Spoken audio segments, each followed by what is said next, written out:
Welcome to Movie Talk. Hello, everyone. Welcome to another episode of Movie Talk with Press Play Cinema. As you can see, my computer today said we're bugging your life today. So please bear with us. We have a special guest with us is Fouad Raja. And before I introduce you guys to him, I want to show you guys something about him. And while I'm doing so, go ahead and do a little bit of research because today's interview is going to be really interesting. Now, wait a second.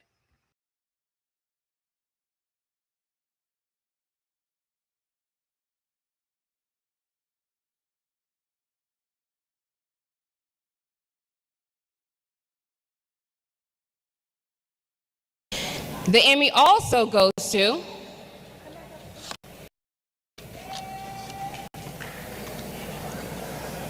The Ripple Effect. Amanda DeVoe, Fouad Sabané, Hunter Vaughn, Alfonso Campo. WJXT TV, Jacksonville, Florida. This 1964 picture of black and white swimmers holding a swim-in, integrating a pool in St. Augustine on a hot June day is a piercing memory of an ugly moment in time. Monson Motor Lodge owner James Brock was so enraged, he grabbed a bottle of acid and threw it into the pool. I was inspired to share this story after learning to swim at 31 years old last year. And more than 70% of Black Americans do not know how to swim. And a lot of that has to do with racism, segregation, and discrimination. So I want to thank all of the swim safety advocates, historians, and Black change makers who helped me tell this story. And of course, phenomenal photographer and editor, Fouad Sabané, who helped bring these stories to life. I would like to thank God because He's always been good to me. I would like to thank my family, mom, dad, and my brother. And I would like to dedicate this to my lovely grandmother who is watching us right now from Cairo, Egypt. Thank you so much.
Again, guys, you know how it is.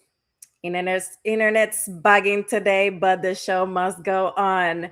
I want you guys to introduce you to Fouad Raja Sabané. Please give it a round of applause for this amazing, inspiring artist. Here we go. Yay! Fouad, how are you doing today? Well, Rose, how are you doing today? I'm good. A little upset with my internet, but everything's great. What is more important for me is that I can see you clear and smooth, and I can see you, and you're what's important today. So go ahead and tell us a little bit about yourself. All right. So my name is Fouad Raja. I'm originally, I was born in Jordan, and I grew up in Egypt with my family. My brother, Kareem, he is a professional opera singer. And he's also is working in news. My dad is a priest, and my mom works at a nonprofit. It's called the Lutheran Social Services, and we moved to the States in September of 2012. I studied communication and television production at UNF, the University of North Florida. And then before I started working in news, I was a pre-K teacher. So I worked with kids for 3 years, and then I switched gears to the news industry, which is my bachelor's degree. I had a bachelor's in communication and television production, and I minored in documentary filmmaking. And then I got a job at News4Jax, and I stayed with News4Jax for about 5 years. And then I recently, about 8 or 9 months ago, I just moved to Orlando, and now I work at WESH News. Channel 2 is the #1 station here in Orlando.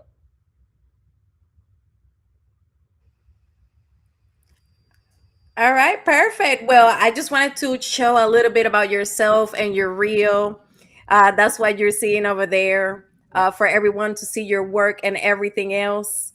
And that being said, I am really excited to have you here today, Fouad. Same here. I'm very, very excited. Thank you for having me. It's such an honor.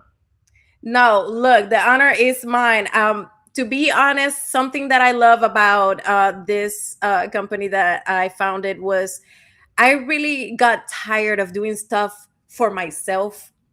I said I want to do something that inspires others, something that reflects that together we're stronger.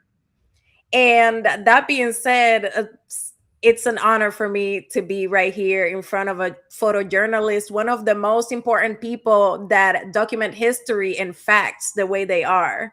So I appreciate you and the career that you have chosen for you.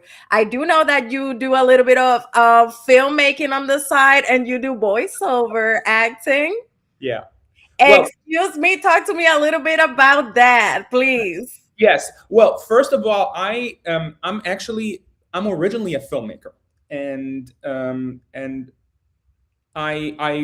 I wanted to pursue a career in filmmaking, and that's what I started in Egypt. I worked a little bit in film in Egypt, and let me tell you that Egypt is considered the Hollywood of the Middle East. For decades and centuries, cinema has been the #1 industry in the whole Middle East, and it's such an honor to say that I worked in just a little bit before I moved to the States. For maybe like 2 or 3 years, I've had the honor and pleasure to work in that field. But in general, I have been working in media for about 20 years, and I was a part of a Christian praise and worship band. It's called the Better Life Team. The Better Life Team has been serving God through music for like next year. They're gonna celebrate their 50th anniversary, their 50th year anniversary.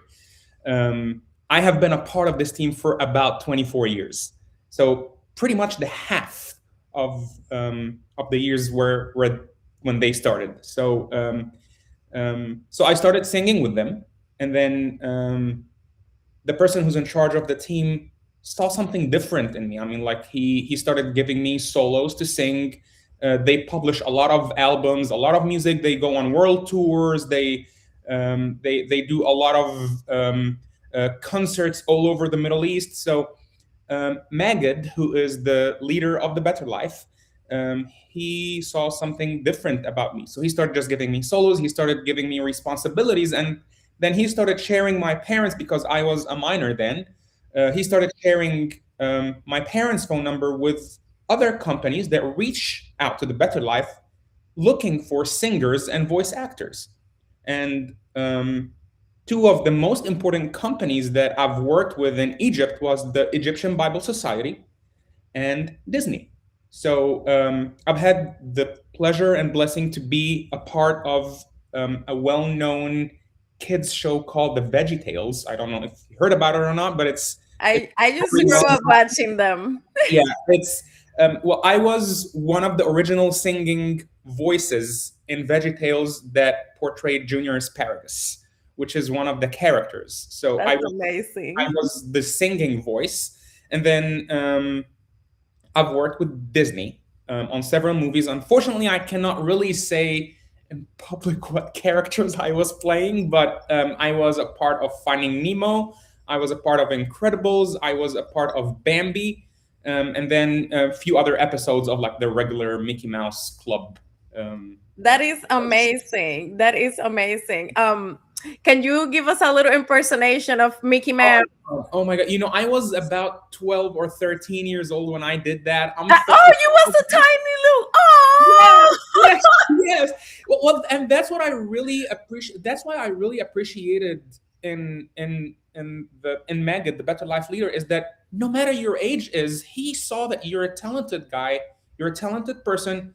Why not just give it a try? And I was little, like I was probably like 11 or 12. I mean, like if I pull a video now, I can just show you on my phone when I started with them. I was like a very yeah. short boy. Oh, that is so sweet. Yeah. So, well, the good thing about Disney is whenever you go into the studio, I mean, like they have all of the technology to change and clone your voice. So, so that's what actually happened. It's Well, a little different to do dubbing for movies because the director will give you a cue and then you have to start after a beep. And then if you don't finish the sentence before the second beep, that you have to restart it over. yep. Yeah. Wow. Okay. I do. Wow. I kind of hate not being prepared for the voiceover questions. I'm very interested in that, but we can do that in the free artistic fish. So Sure. right now, I want to jump in onto my first question because obviously there is limited time, and I know you have stuff to do. And I also wanted to dive into the very important questions, but I want to dive a little bit on that voiceover. Sure, So my sure. first question is: your story, Lift Every Voice and Sing, 125 years later, earned a major award. What did that project teach you about responsibility when telling cultural significant stories? Okay. I believe that the role of a filmmaker is expressing his passion to inspire others. So I'm trying my best to make it into filmmaking because filmmaking is my passion. But if I don't have the capability to do this now, why not use it in my work, in my job? Yes. So since my job is a little bit similar to filmmaking, which is news, which is not completely the same, but still you can inspire others by news stories. So I was talking to Amanda DeVoe, the reporter and anchor that we won our first Emmy together. She's an incredible storyteller. We were talking, okay, so after our first Emmy, what's the next project? We want to work on something else.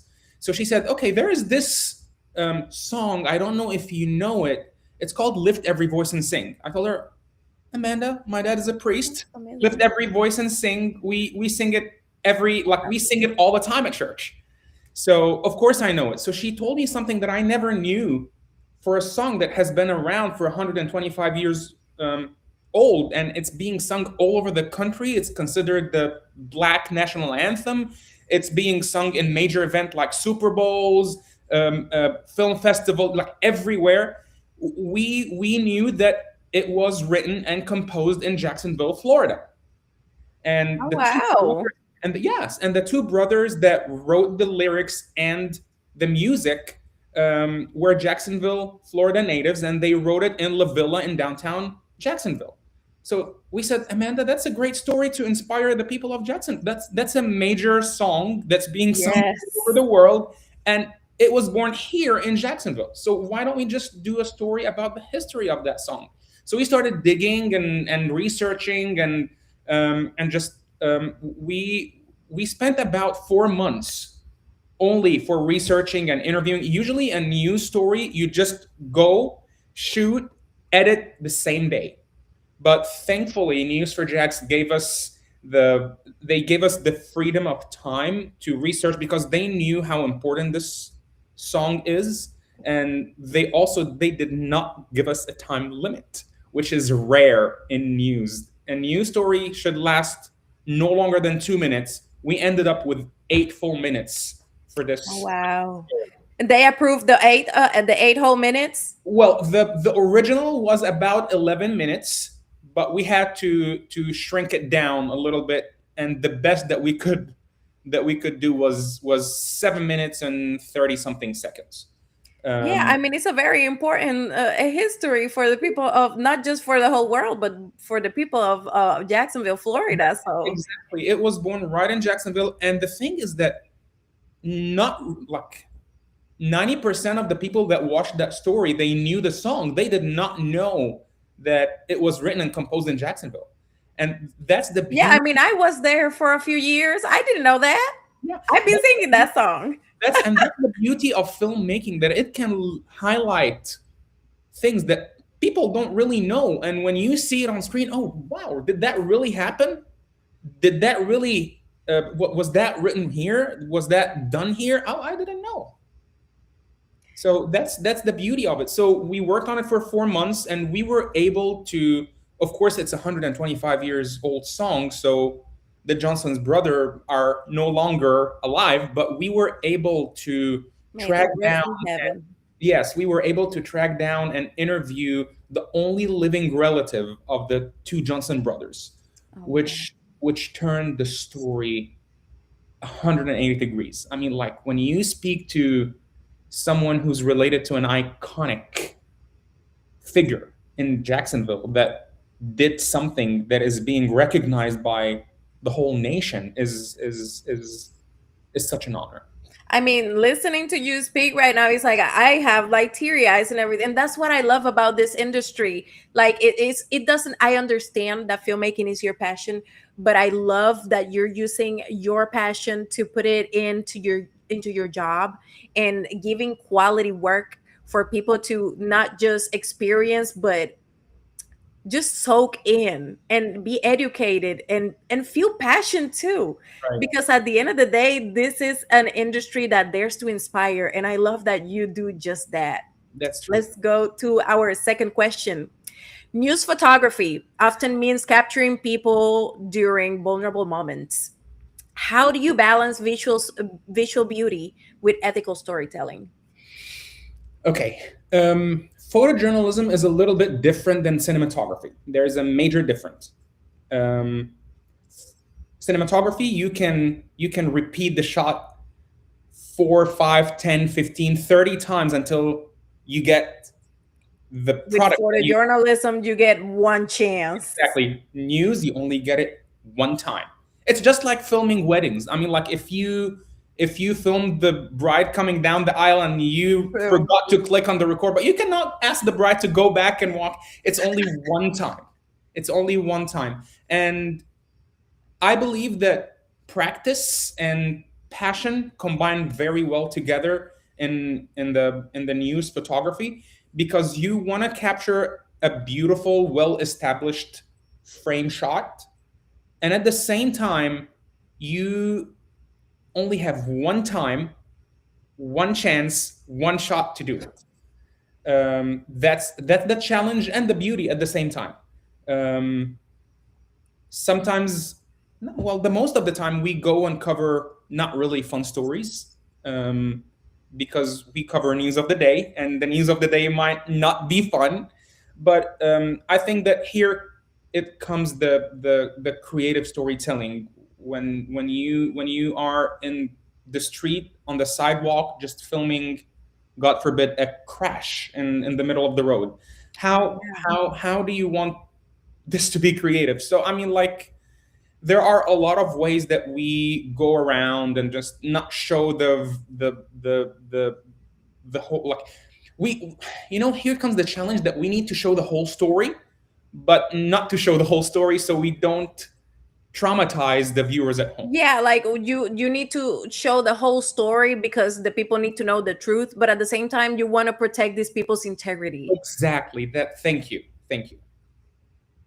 Yeah. Like that's an amazing gift that you have. And I do hope that all my people in Jacksonville, Florida listen to this interview and reach out to Fouad, because I know he loves his photojournalism, but I would love to see some of his stories.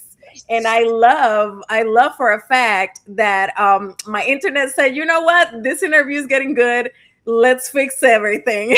And now we're getting. I can see the sync now is perfectly aligned. Yeah, my computer said, you know what?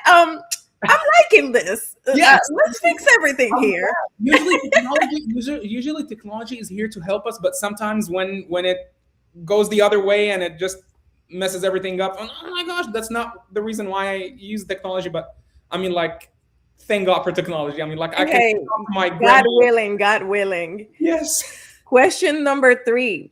Yeah. You've lived in Jordan, Egypt, and the United States. How has being shaped by multiple cultures changed the way you frame human stories?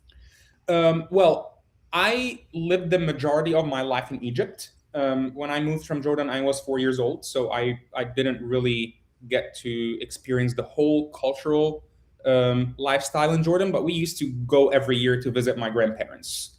So I also used to face culture shocks because Egypt and Jordan, yes, they're in the Middle East and they're Middle Eastern countries, but they're Two different places. The cultures are different. But the total cultural shock, was from Egypt to the United States. When I left Egypt, I already had 2 years of college, an associate's degree in French literature. And I had background in media. When I came to the States, I was told that I have to start from zero. I have to start over college from the beginning, and that was the first culture shock. I mean, like, I already had 2 years of college.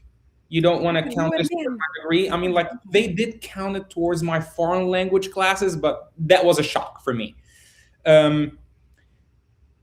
Jacksonville, I love Jacksonville, but the real cultural change that I started feeling is when I moved to Orlando, because Orlando is a melting pot of a lot of cultures, because it's a touristic place. So you can find people from different ethnicities, from different cultures. Hey, believe me, I live there. It's the traffic is horrible. I know. And it's just because there's the amusement parks are there. So everybody wants a little piece of that cake, not just to visit, but to also get a job in there.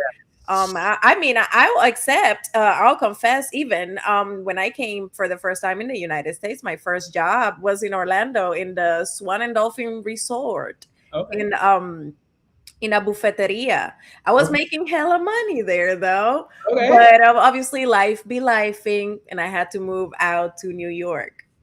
Oh, wow. Okay. So again, New York is another melting pot of different cultures. I mean, like, I've been to New York like 2 times. It's not the same, but it's the same taste. I mean, like, you get exposed to different cultures from here and there. You get to learn from here and there. I mean, like, working at WESH News is a different experience than working at News for Jacksonville. Both are very valuable, but the lifestyle is different. The dynamic in the work too. Exactly, the dynamic is different. The newsroom and workflow environment is different, because Orlando is a larger place to cover by counties than Jacksonville. True. So plus Orlando is, again, it's a melting pot of different cultures. Jacksonville, it's not. I mean, like, I have people from Spain, from Peru. There are a few people from Portugal where I work, at WESH. So it's like it's a melting pot from different cultures, and you get to learn a lot from different people who come to the States with their own culture. No, it was wild for me. I came out of Puerto Rico and saying, I'm off to new horizons. I'm gonna see everything new. And I came to Orlando, and it's a lot of my people around. And I was like, exactly. It feels like I never left. You know, that's exactly what happened to me. I went to Detroit, Michigan, probably like 4 years ago. Shout out to Michigan. Yes. And cold as heck over there. Not coming back. Oh, really? 2 out of 5 stars. I love the countryside, though. The countryside really beautiful. Well, and you can see all of the seasons. So it's beautiful. I went to visit a friend of mine there, me and my brother, and gosh, we were driving in the streets, and all of the signage in the street are in Arabic stores, Arabic everywhere. I mean, like, did I step in like a Middle Eastern country or another U.S. state? I mean, like, it's that's what I love about. Yeah, I mean, I lived by Lansing, and my favorite store to buy was a halal store. So yeah, I completely agree. There you go. There you go. Well, that being said, we came to the middle of our interview. Okay. And right here, we're going to do some game time. I am going to put you on the spot, Fouad. Yes. All right. So this is what we're going to do. Let's go at it. I am going to ask you, these are the rules. Okay. I am going to give you a prompt for like a news that you have to cover. Okay. And you need to tell me, all you got to do is tell me how would you shoot this story? How would you approach it first? Okay. All right. So that being said, our first is. Am I as a photographer, as a photojournalist? You are the photojournalist. Okay. Yeah. Okay. So first one, a father seeing his daughter graduate. I would go very early, try to contact the father first to see if they are willing to speak on camera for an interview. Obviously, the daughter is going to be at the graduating venue since the morning, so probably we're going to reach out to family, maybe father or mother or grandparents, if they would speak on camera for just a few minutes, not too long, so we don't distract them from this day. And then I would go to the graduation and get some B-roll and try to focus a lot and see when is his daughter is getting on stage, and that's the most important part of the entire story. Not miss that part. No, Exactly. Don't miss that memorable moment. So handheld or tripod? Oh, tripod for sure. Natural light or cinematic lighting? Cinematic lighting. All right. For the natural, like for the graduating and walking on stage. No, I'm just gonna use like natural lights. All right, perfect. Okay, number 2, breaking news scene at midnight. Oh, I've worked 3 years of my life starting at 3 a.m. and finishing at noon. It's not an easy answer. Not at all. But you get to leave early. So breaking news, what type of breaking news? Is it like a crash, a crime, or whatever? Let your mind go wild.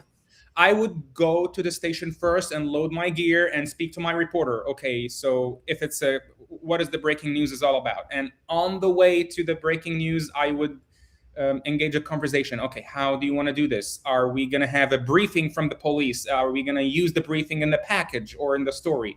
If there's like, God forbid, if there's like a dead body on the road, we don't shoot the dead bodies, but we shoot the surroundings of it. So again, we don't get traumatized and don't traumatize the people at home. Of course, right.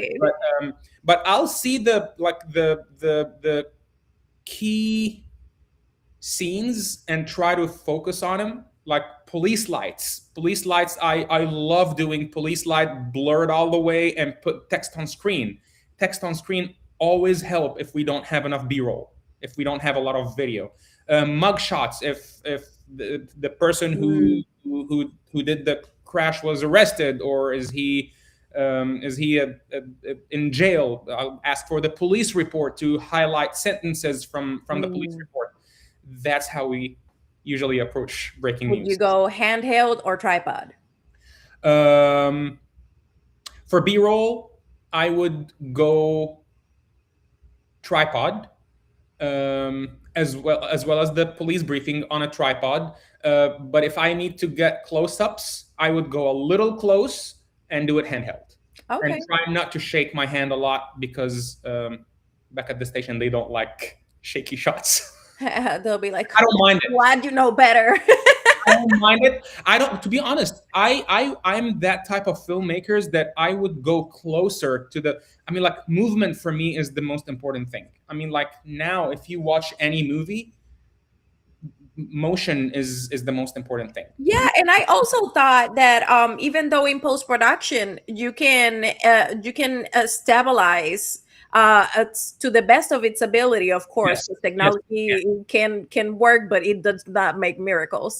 also, But I think that the shakiness a little bit in certain shots, it makes it look more dramatic. right, It adds more intensity to the shot. right. So I highly agree.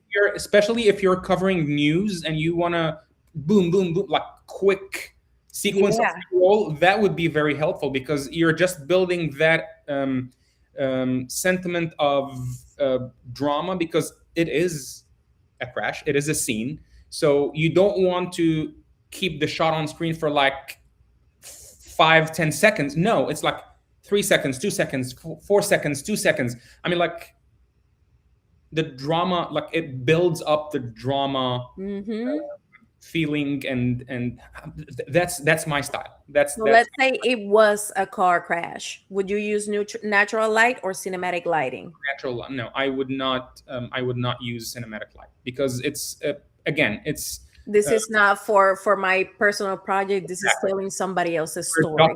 Exactly. We're documenting.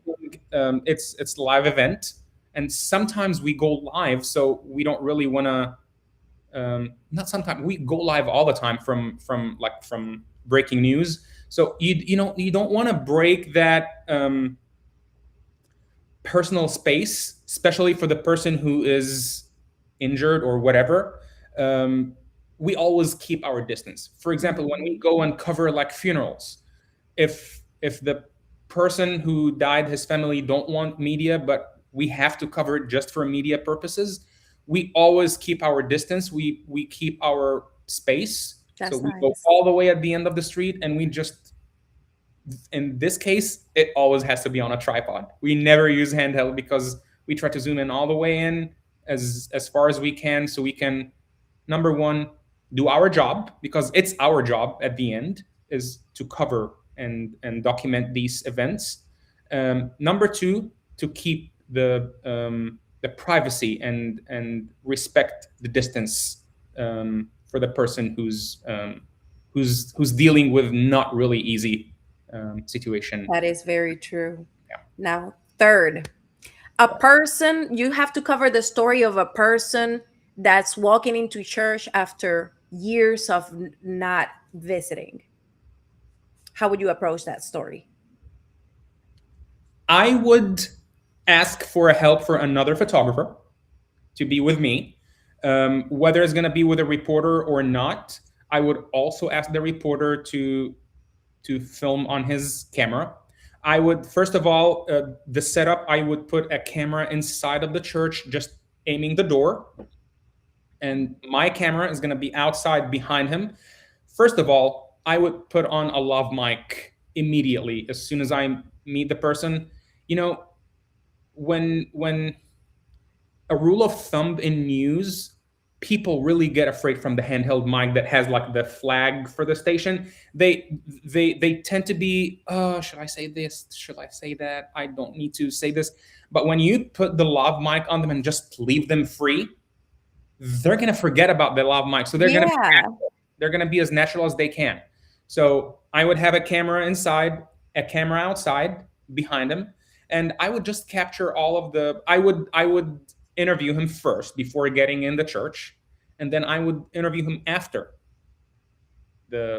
he walks in and get all of his reactions, all of the feeling, if he's gonna be like tearing up or crying, because most of the people who are very emotional, they do cry, and we love to show. Especially when it comes to God. God just has a way to touch you in the most deepest parts of your soul, and that you feel that nobody has touched.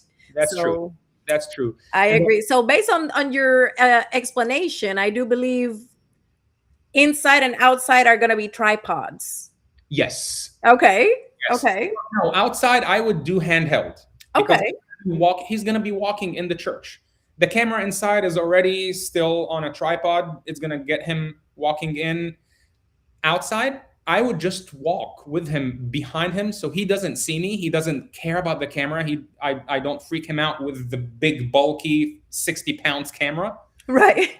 And the camera inside can be like a GoPro or a phone, or just to get his emotions and his natural reaction when he walks into church. But the one outside, no, I would walk with him behind him, so I can get closer. Again, we are doing this for the viewer. So when the viewer watches something that is getting like a shot that it's moving and getting, they're gonna feel that, oh, the camera is coming closer to me now. They're coming to talk to me. That's how I see it. I love movement, and I think that a moving shot would be perfect in this situation. Okay. Would you go natural lighting or cinematic? Natural outside, cinematic inside. Yeah, I knew you was gonna say that. You know what? We're done with our game time. Okay. I did wanted to reiterate this. I talk with filmmakers a lot. Like, this is the second season of Movie Talk with Press Play Cinema, and I have not. How can I put this into words without no shade to my filmmakers out there, no shade at all. But it is impressive that from all the conversations I've had, Fouad, really, you have been the first one to really express how emotions should be protected in camera. And you have been very quick to come up with an idea of how to shoot something. Maybe it's just because I put them on the spot real quick. You know, I did told you that it was going to be surprise. Yes. So I wanted to catch you off guard and see how you was going to respond. And I'm very impressed by how fast you came up with, hey, because it shows the professionalism of your job. You know, there's breaking news, we got to go. And right on the way, you're thinking how everything is going to be set up. Based on what you brought with you from the station, so that is impressive. It's very quick. News business is an extremely very fast-paced business. So I don't even like today. I start work at 3 p.m.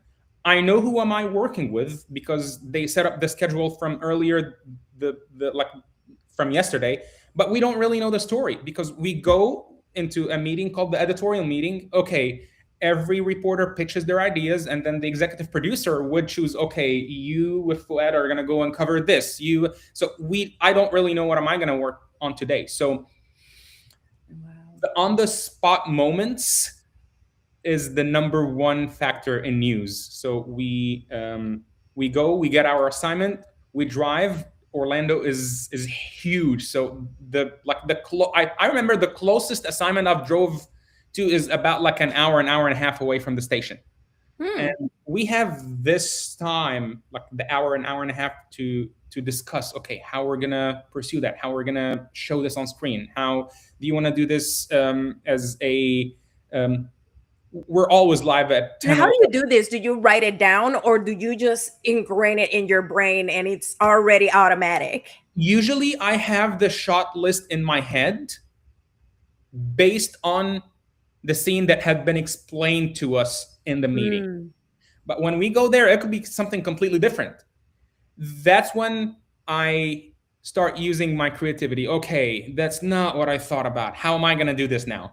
So it just comes on the spot again, because news is a very fast-paced business. So you have to shoot, write, edit, and go live in the same day. I mean, like, rarely that they give us the luxury to, okay, well, we're going to shoot this today. You have 2 days to edit, and then it's going to air next week. That doesn't really happen in news. News is same day.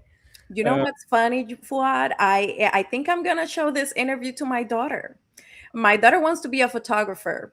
Okay. But she also loves life a lot, and she's like, I want to be something that can tell stories, but she doesn't want to be in the film industry. Okay. I told her at some point, hey, let's do some films together. She's like, if it's with you, I will do it, but outside, I don't. If you give me a camera, though, I'll take some good pictures. And she doesn't have a camera right now. Don't tell her, but in her birthday, I'll give her my Canon Oh, that I okay. don't use anymore, and it's in perfect condition.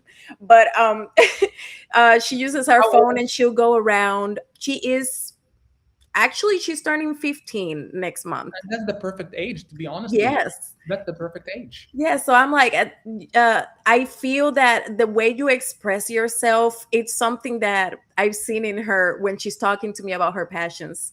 So maybe photojournalism is something that Yeah. she may want to explore. You know, the best thing is to encourage Hmm. people. And that's why I really want to thank my parents, mom and dad. I mean, like, my dad is a pastor, and my mom has been working in development and with nonprofits all her life.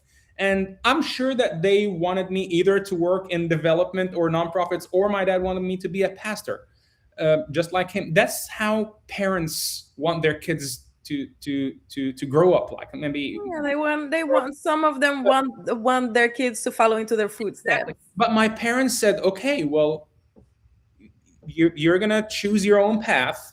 You enjoy it. We're gonna support you. We're gonna be with you every step of the way.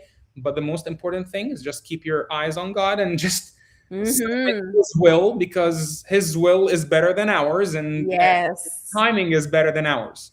And I really want to thank my parents for encouraging and supporting me all the way. I mean, like, what do you want more than my grandmother, who lives in Egypt, stayed awake until 4 a.m. just to watch her grandson receives an Emmy? That is so So sweet. that's the kind of support that really give us the push. Okay, well, I want to do better. I want to do this in a different way. You know, this is the support that everybody needs. Yeah, hey, there to inspire. Mom and dad, thank you so much. Thank you for daring to inspire Fouad, a little Fouad, because right now he's grown Fouad. But thank you for putting the work in, because you did that. You did that. They did. Let's go to our question number 4. You work in deadline driven journalism where decisions happen fast. What's the quickest creative decision you've ever made that completely changed a story for the better? Ooh, that is a question. That's a good question. Um, oh my God, there's nothing into my head now, because we always work on breaking news, and we always do stuff on the spot.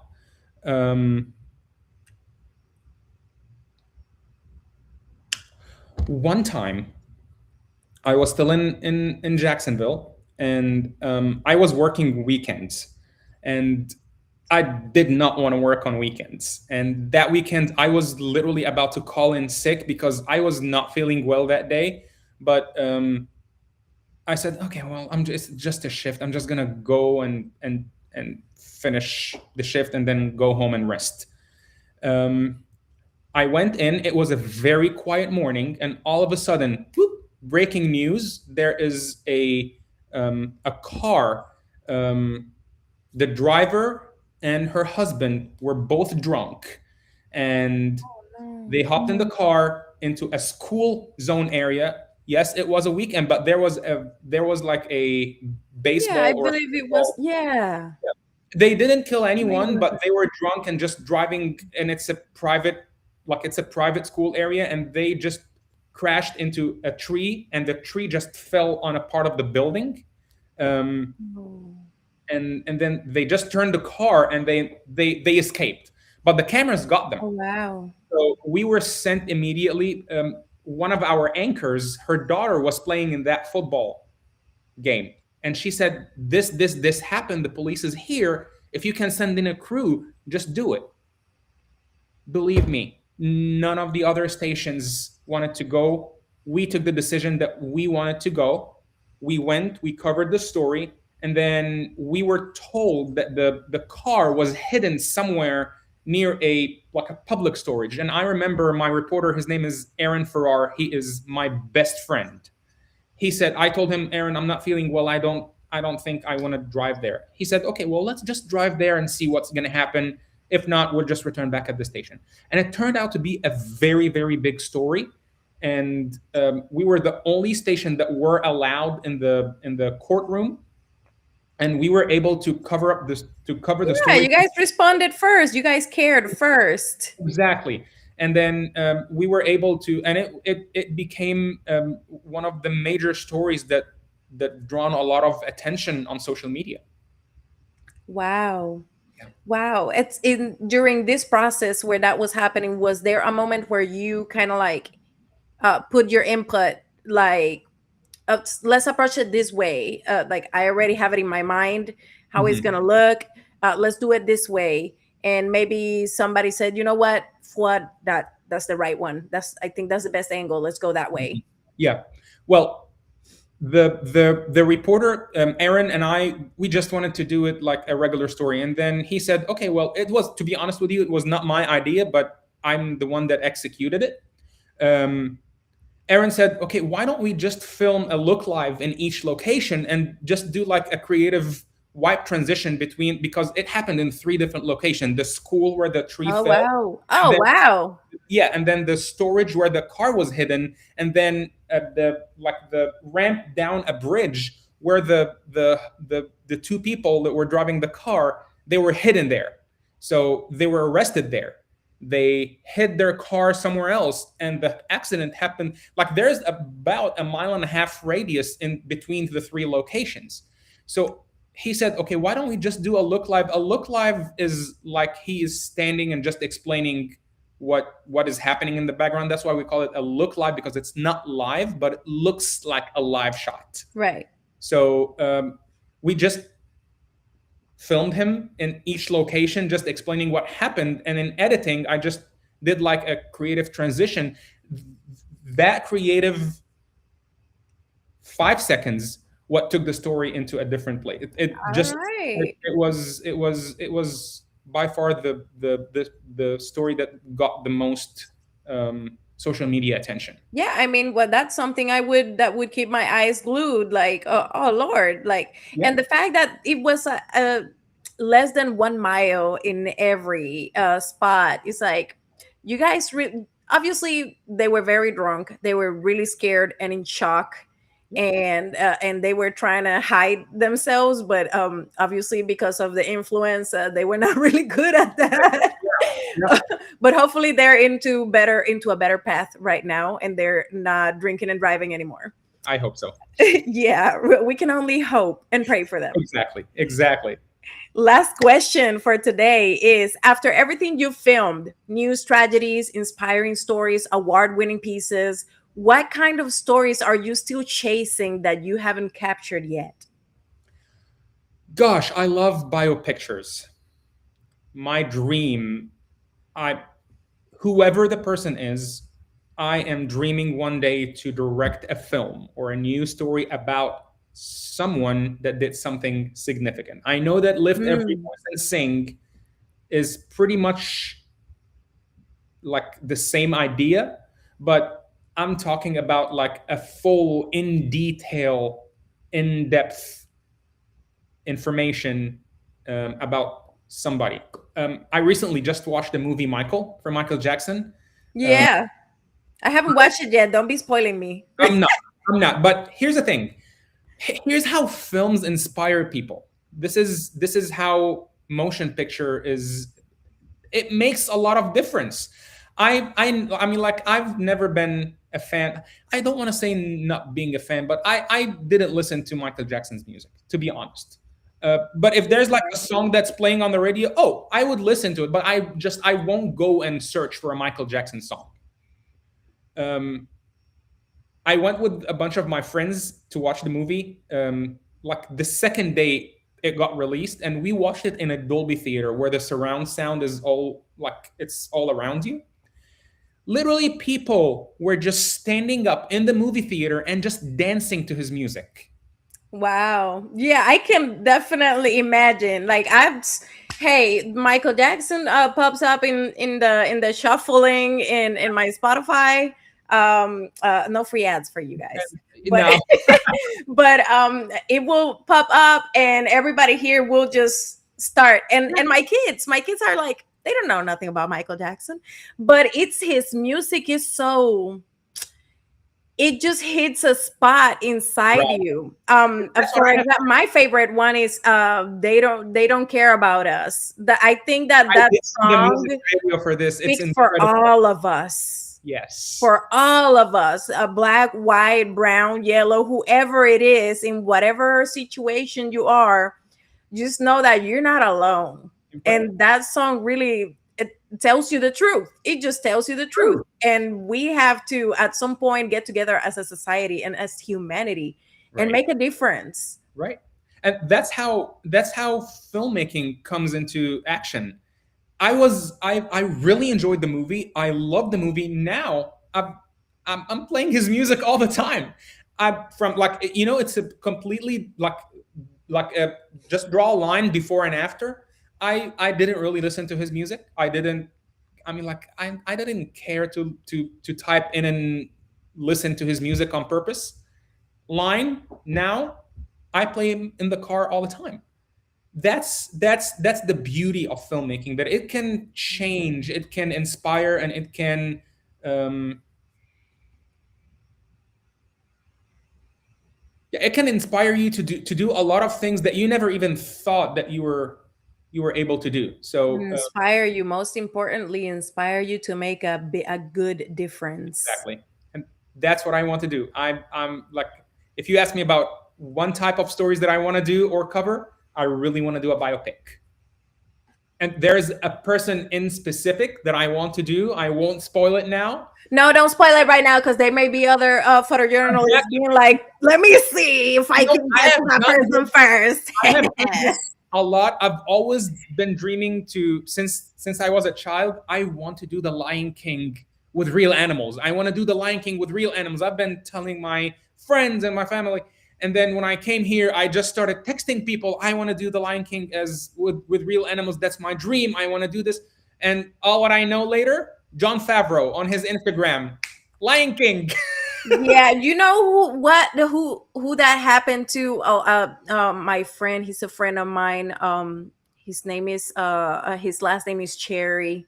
Uh-huh. He made the monkey. It's a story. It's a movie inspired by the book of is Stephen Hawking? No, it's not Stephen Hawking. It's what's his name? I forgot the name of this dude that makes really good movies. Stephen something. Steven Spielberg? Yeah, Steven Spielberg. Oh, yeah. He made I'm sorry, I know so many stuff about these people that sometimes it's like I don't even want to acknowledge. But yeah, that being said, yeah, he made a book and he read the book. The book inspired him to make he likes horror movies. Okay. So he was like, "Oh, I want to make this." And he worked really, really hard to make this film come true. And he made it as a honorary to him.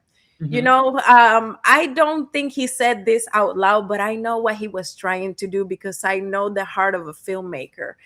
I know that he wanted to put that film out there and maybe, just maybe, get a call from the people that created it and be like, I want you to collaborate with us and do it. But he put it in a lot of film festivals, and yeah, it was recognized. It was really good. Oh, wow. A year later, Steven Spielberg made it without contacting anybody. I mean, not anybody but anybody of the crew that actually put that into, and it looks awfully similar to what he made. And I was like, wow. He made a post about it. He made a post saying like, hey, although this is not the most desirable outcome, I am very honored that they took inspiration from my work. And that is a very noble thing to say. Yeah. But honey, I was mad for you. Just know that. I understand. You know, that was my same feeling when Lion King live action was announced. Oh my God, I just wanted to do this. I've been dreaming this shot goes like the camera moves from this animal. Like, I had a whole storyboard in my head. And when they announced that Jon Favreau is doing the movie, I was, oh my gosh, I really wanted to do this. And I even emailed Jon Favreau. I texted him on Instagram, TikTok, not TikTok. What's the name of it? Instagram. Instagram, and what's the other? Threads. No, Threads. Not Threads. My God, it's like tweet. Oh, LinkedIn. Twitter. Oh, Twitter. I got you. And of course, no answer at all. It's X now. Yeah. Yes. But of course, no answer at all. But I mean, I believe if you have an idea, just keep it to yourself. Well, I'm pretty sure they saw it. They just didn't respond. Yes. Because I'll be honest with you, at some point, and it was in Jacksonville actually, I made a comedy film, a comedy short. I was an amateur. I didn't have expensive cameras, but I had a phone that had the cinematic stuff. So I was like, you know what? What do I gotta lose? I got good friends. I know good actors. Let's go ahead and put it into, and it's fun. It's a comedy. Yeah. So it was called The Film Reunion. Okay. And it was inspired in mixers. But in this mixers in specific, I gathered information from a lot of people that had very bad experiences in their mixers. Either that was in Jacksonville or in other states. For example, I took some of my own experience from different places and I put all of these obnoxious personalities in one place. Okay. And the film was mostly about, there's these personalities like the people that steal ideas.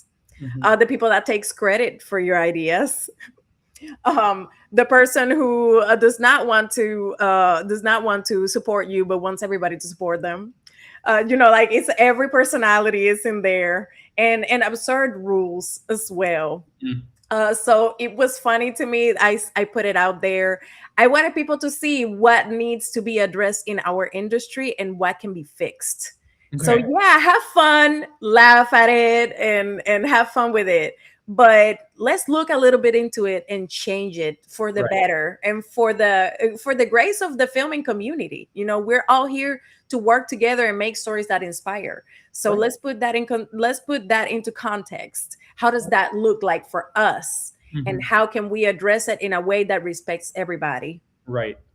I totally agree with you. I totally agree. So that is hey Fouad, I'm mad for you too. I'm mad for you too. Well, it'll happen one day. And I agree with you. Like, when you have amazing ideas, keep it to yourself. Exactly. Just keep it to yourself and just say it once it's done. This is how I think about it. Keep it to yourself until it's like a timeline. Keep it to yourself until you write it, direct it, publish it, and then walk on the stage to accept an Oscar for it. Oh yeah. One last thing I want to mention. Period on that. One last thing I want to mention about the Emmy Awards. Before I even work on that story with Amanda, the reporter, I went into the executive producer office and I told her, "Hey, can you please pair me with an Emmy Award-winning reporter so we can do a story together and win an Emmy?" So she told me something that changed my thinking of awards forever. She said that I can definitely do that and I can easily get you an Emmy, Fouad, but we don't do this for the awards. We don't do this to win prizes. We do this to make change. We do this to inspire people. That is beautiful. And when it comes with an award, like the award will accompany, it's like the garnish on the top of the cake. Right. It is very nice. It is very It's good. like the cherry on top, but doesn't make all the ingredients in the bottom. Exactly. The most important thing is to do a story that inspires people. It doesn't really, like the first story that we did together, me and Amanda, there are a lot of shots that we shot on our phone. And nobody would know that we won an Emmy for a story that mostly was shot on a phone. It doesn't matter the equipment. It doesn't matter the editing style. It doesn't matter anything. What matters is the story. People care about the story. They care about being inspired by someone else's experience. Yes, and you know what's funny though? Yesterday when I was talking with Karim, I was talking to him about this song that comes out in The Prince of Egypt, Okay. through Heaven's Eyes. Okay. And there's a verse in that song that says, "Do you really think that the stones that form the bottom of a mountain are more important than the stones that form the base?" And that really, like, that was a really eye-opening verse for me. I was like, wow, that is, like, people have no idea how many layers are in that verse. Like, Yes. expand that through all settings. It's true, every one of us at some point started little, and True. then we went to the top of the mountain, but we cannot discredit everything that made us. That's right. So I agree with her. That was an amazing advice to give you. And Talking about advices. I still keep this and cherish it. She no longer works in news anymore, and Aw. she's one of my favorite people. I haven't really worked with her directly, but she was like my go-to person is when I wanted to work on something that's creative. And when she said that, that's completely changed. And when we won this Emmy for the first story that we did the story and we never even thought about submitting it for an Emmy. When I spoke to her, she said, "Hey, why don't you just think about submitting the story that you did with Amanda for an Emmy? It's based on a true experience that she went through, and the series of stories is incredibly done." So I Yeah. told her, "Hey, oh, I've never thought about this." So the main intention from that first story was not to submit it for an Emmy. It was just done because of Amanda went through Because the an experience realism of it. through swimming, and then from her own experience, she dug out more information and she turned it into a beautiful historical piece called The Ripple Effect. That turned out to be one of my favorite series that I've worked on so far. I am a firm believer that every person that appears in our path was God given for a reason. Exactly. They are there to show us something, or even not to show us something, but for us to show them something. So we have to be very intentional about our interactions. That being said, I'm really thankful that she gave you that advice, because we are now going to our artistic advice. Okay, I awesome. want you to tell the audience of photojournalists, of filmmakers, anybody that makes stories that inspire. Give them an advice about how to make stories, how to craft them with beauty. Go ahead. If you like to do something, go and do it and don't care about what other people are telling you. If people are telling you, "Oh, you cannot do that because you don't have proper equipment," just don't listen to them. You have a phone, just you want to be a director, you want to be a filmmaker, you want to be a photojournalist, grab your phone, grab your camera, grab anything and go and film something, go and shoot something, go to the garden and shoot some flowers with some trees and birds, and then edit out a piece and write at the end of it, directed by this person, or directed by Fouad Raja, or directed by whoever did this piece. That's an advice that I heard from one of my favorite directors, Christopher Nolan. Just do something, go and shoot something, no matter the quality, even if it's blurry, if it's just don't think about the artistic part of it. Just do it, film it, edit it, and the most important thing, right at the end, directed by, and then put your name. And have fun with it. Exactly. Now, I have another one. Okay. If you could go back in time and give little Fouad an artistic advice, what would you tell him? Ooh, I like that. Um,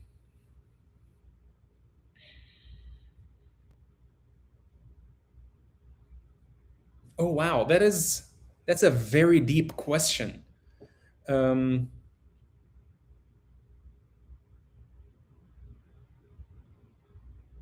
I would tell him, just do what you like. I mean, like if you like filmmaking, just go and grab. Well, when I was a little kid, we didn't really have iPhones, but we had like the small digital cameras. So I would go and ask my parents for a camera and just go and grab video, go and grab pictures, and do a collage of pictures.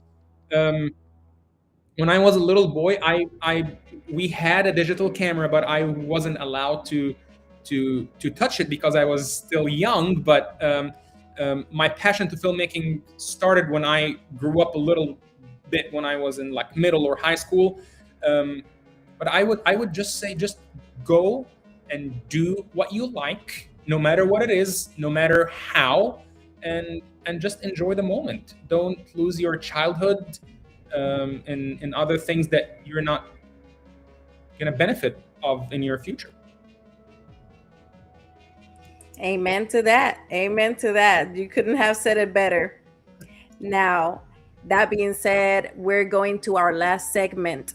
Okay. Right here, we're going to, in America, we have free speech. Here Yeah. we have free art speech. So go ahead, Fouad, and tell us a little bit of what you got going on next. Maybe any films that you're planning to put out soon. Anything that you would like to share with the audience about your artistic career. I am actually working on a short feature film now. It is a little bit of a tough story. It's based on a true story. Unfortunately, I cannot share a lot about it, but it is a it starts as a sad story, but it ends a very powerful and inspiring story. We're done with writing the script. We're done with everything. The only thing that we're looking for now is the funding. So we're now like in the funding stage. As soon as we get the film funded, we're gonna start shooting immediately. So I think it's a very, very important story, and I hope that it inspires other people.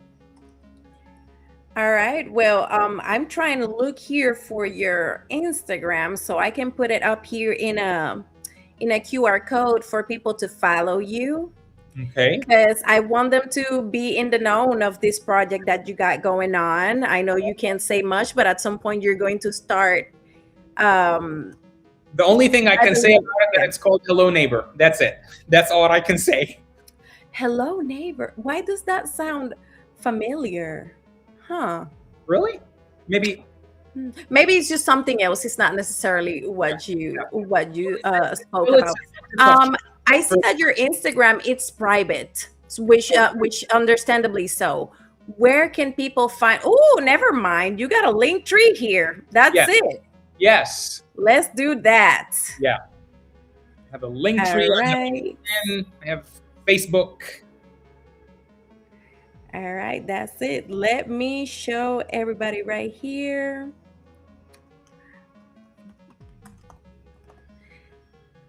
There you go. There you go, guys. Please go ahead and scan that QR code right at the top. That is Fouad's Raja Savaneh's link tree. All his information is right there. Please stay right there. Stay on the known. Tune in. Go back and watch this interview from the very beginning. It's a lot of beautiful gems in this and a lot of informational ones. It's very impressive what you can learn from filmmaking from the photojournalist point of view. Yeah. I'm pretty sure, and I have a lot of faith in you with this, Fouad. It's not even that much of a deal because I know you can do it. I know that if you ever go all the way filmmaker, you're gonna be one of the greatest. Thank you. I can see that. I can see your passion. I can see your drive to make a difference and tell stories that inspire. And that's what we're here for. That's what this platform is for. I want to uplift the voices that dare to inspire. Thank you for doing that. Well, thank you for having me. Hey, if I could stand up and you could see me, I'll give you a standing ovation, but I'll give you the applause right now. Thank you so much. It's such an honor to be with you. Thank you for inviting me to be a part of this. It's such an honor and a privilege. Thank you. No, hey, it is my pleasure. That being said, I am going to give it up to you to say goodbye to everyone in the audience. And thank you for coming to Movie Talk with Press Play Cinema. Thank you so much. Well, thank you for having me on the show today. Remember, my only advice, if you like filmmaking, grab a camera, grab a phone, go film something, edit something, and put your name at the end. Have a good one. Guys, thank you for tuning in to Movie Talk with Press Play Cinema today. Fouad was amazing. I know that it was a little bit glitchy in the very beginning, so I'm gonna go ahead and show you guys a rewatch those videos with you guys. Let's go ahead and do that. I want you guys to see Fouad getting his award with his companion anchor, and I want you guys to see a short film that he made. I didn't tell him that I was gonna do this, but I wanted to surprise you guys with it. So let's go ahead and do that right now. See you in a little bit.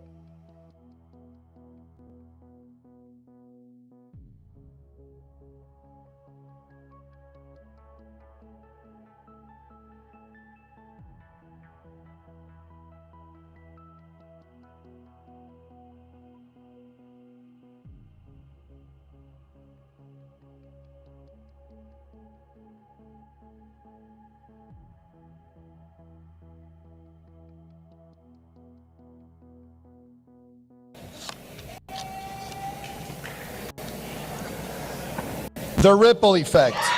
Amanda DeVoe, Fouad Sabané, Hunter Vaughn, Alfonso Campbell. WJXT TV, Jacksonville, Florida. This 1964 picture of black and white swimmers holding a swim-in, integrating a pool in St. Augustine on a hot June day is a piercing memory of an ugly moment in time. Monson Motor Lodge owner James Brock was so enraged, he grabbed a bottle of acid and threw it into the pool. I was inspired to share this story after learning to swim at 31 years old last year. And more than 70% of Black Americans do not know how to swim. And a lot of that has to do with racism, segregation, and discrimination. So I want to thank all of the swim safety advocates, historians, and Black change makers who helped me tell this story. And of course, phenomenal photographer and editor, Fouad Sabané, who helped bring these stories to life. I would like to thank God because He's always been good to me. I would like to thank my family, mom, dad, and my brother. And I would like to dedicate this to my lovely grandmother who is watching us right now from Cairo, Egypt. Thank you so much.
So, who are you?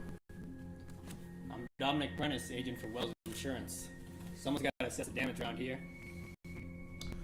Well, that seems your vulture never wasted an opportunity and a chance, isn't it? How you doing? Doing good. Yeah. So what's going on over here? Suicide looks like. His name is Jack Coleman. Name was called about midnight last night. We came right over. Apparently he's been under a lot of strain lately. Well, I suppose there were suspects before you ruled it to suicide. Well, there was a guy, William O'Neill, the cause of this guy's strain. The only thing is, O'Neill was at his own house last night. The neighbors have verified that. He and these two were always getting into these theoretical physics questions. Guess it's time to pay Dr. O'Neill a visit.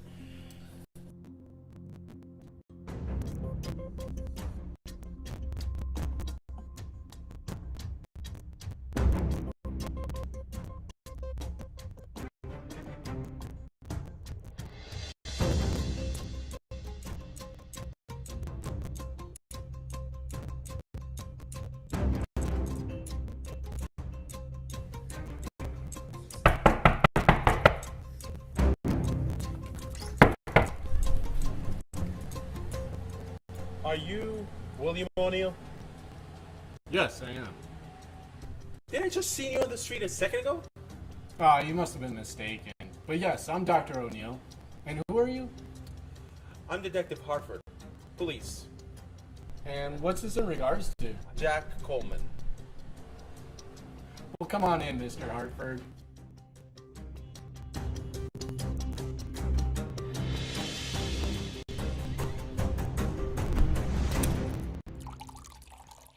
What would you like to know about Mr. Coleman? Well, I'm actually not interested about Mr. Coleman. I'm interested more to know where were you yesterday at 3 p.m. I guess my alibi wasn't good enough? Well, alibi is not all with the truth, isn't it? There are some things you just wouldn't understand beyond kind of human comprehension. Have you ever heard of continuum skipping? How does this work? You know, it sounds like something you'd find in a theoretical physics textbook. Well, yes. I mean, you haven't heard of it because it's a new development. It's space and time continuum. Jack and I were working on it. He and I were able to find a way to jump through the space continuum. So, time travel? I'm guessing that you have a time machine, too? Well, not exactly. I mean, we do have somewhat of a prototype. Where is this device? Do you leave it in your beside or your dungeon laboratory or something? Come on, good sir. Well, follow me and I'll show you what it looks like.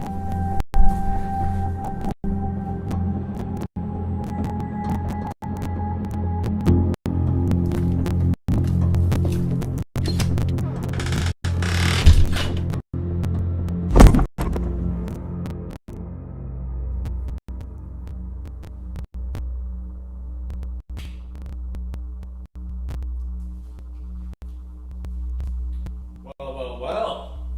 Did you sleep well, Mr. Hartford? Are you done with your prank? I swear to God, I will book you for assaulting a police officer. Ooh. I will let my whole department to look after you. Whole department? Well, I think they might be able to understand a little bit more once you explain to them this as I press this button.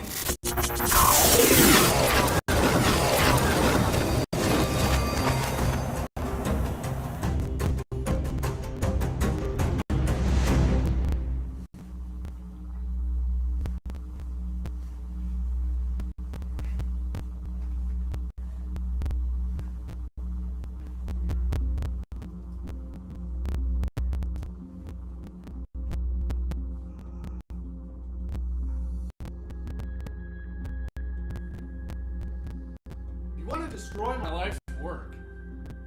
My blood, my sweat, my tears, everything that I've put in just for insurance. This technology is so dangerous. We can destroy it and claim the insurance money on it. It would be a net cost. What are you doing? William, stop.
Guys, one of the reasons I wanted to show you that one short, I know it's fun for creatives to see their projects back. That is a short that he made already, I think a year or two or three ago, maybe more. But I wanted him to be able to see his work again, and also wanted to highlight the beautiful events, the film events that are happening in Jacksonville, Florida, which is the 48 film project, a 48 film hour project, which you have to make films in 48 hours. So take in mind, this project was made in 48 hours or probably less. Hopefully, I don't know, maybe with how Fouad's mind works. I'm pretty sure it took him just like that. He said, "Oh, I already have a few books right here with a lot of ideas. Let's just dive in them." And also, what a plot twist. What a plot twist. That being said, guys, thank you for coming and joining us at Movie Talk with Press Play Cinema, and I'll see you Thursday. Bye-bye.